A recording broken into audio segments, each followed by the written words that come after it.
Hi guys, John here out in the shop. Welcome back. In a little segment I like to call Just the Tip, where I give you a little tip. Anyway, so nitrous bottle, empty, not fun. Should have had a gauge.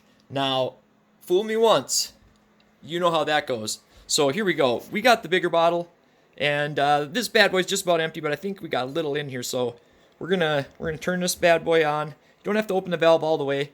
And you just give it a little tappy tap-roo. Then we're gonna have this guy here. We just give that guy a little tap, and we're looking pretty good.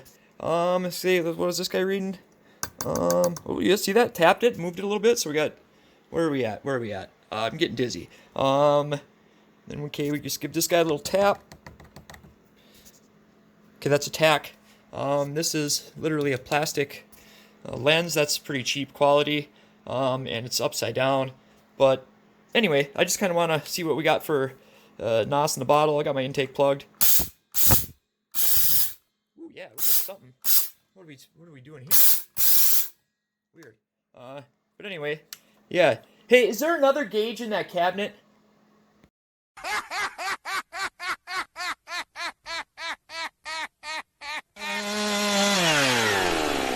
Bella, what are you doing? She don't know what to do. Shop is messy. My shop is never messy, guys. So I'm just gonna show you the fails with the wins.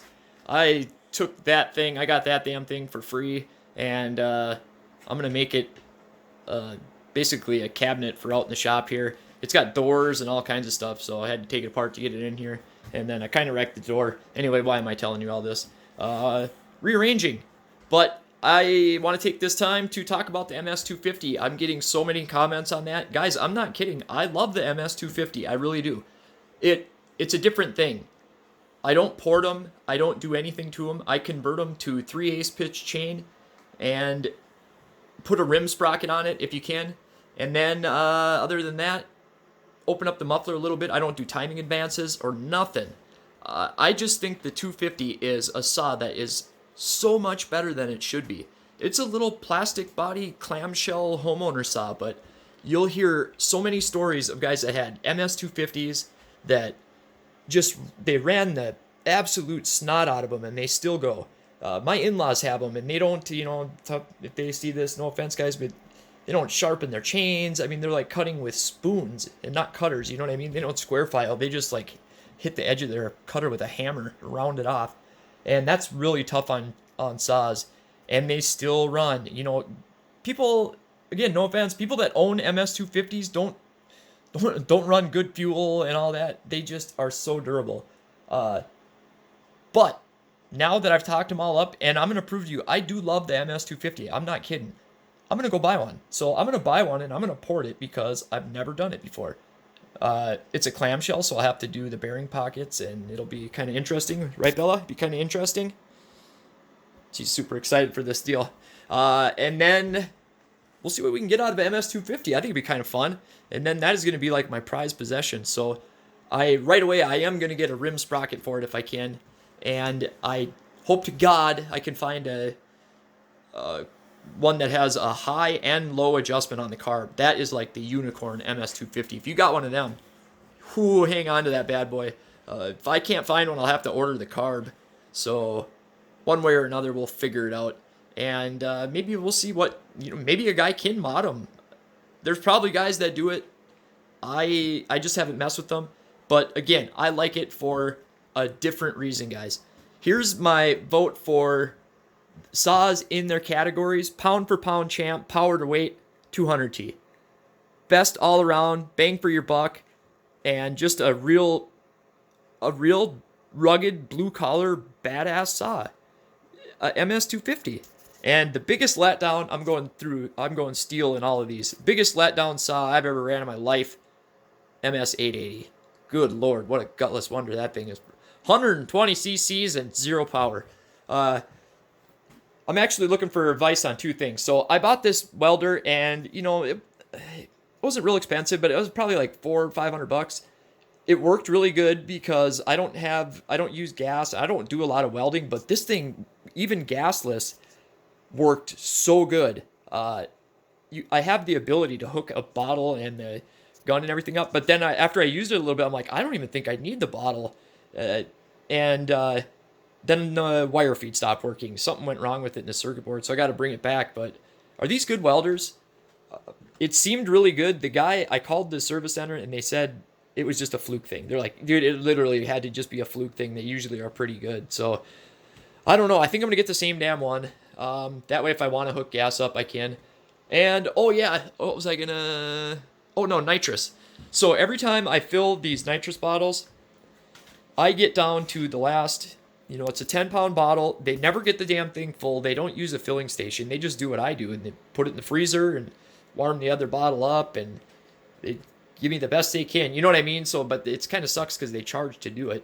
But every time I get down to at least the last pound, if not pound and a half, it's just air. That's all that's in these damn things is freaking air. So I'm going to shut this valve. Bleed the system here.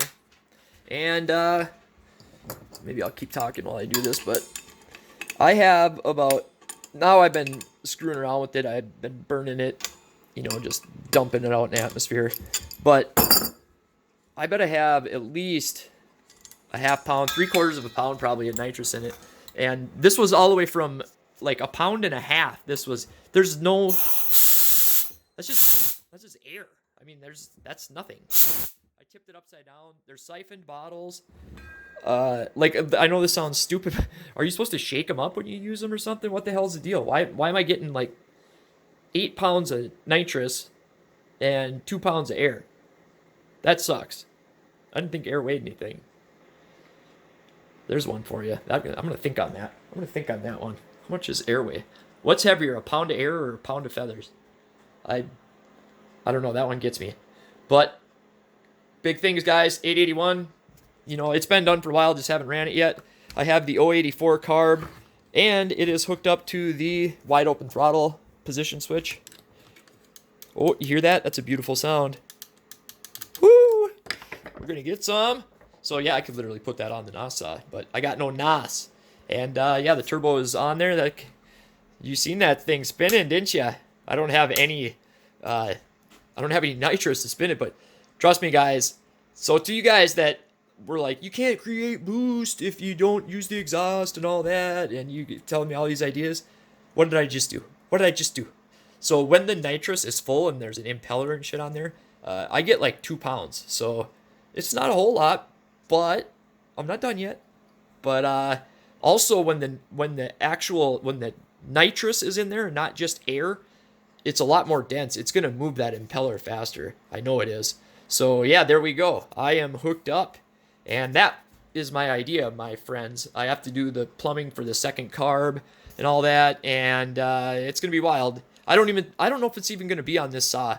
I think I'm gonna put it on a different saw, but that's gonna be a fun project. But need a few things, waiting on a few parts. But there you go. So you guys all owe me $5 that wanted to argue with me that said it ain't gonna work. You're not gonna be able to just create boost out of nowhere. Well, I didn't create it out of nowhere, but I created it out of something I'm already using. Damn, I'm good. No, I'm just messing with you. I'm in a good mood today, guys. Till the next time, I guess. Tell me your MS250 story. Leave it in the comments. I guarantee there's 100 of them. They're just great saws.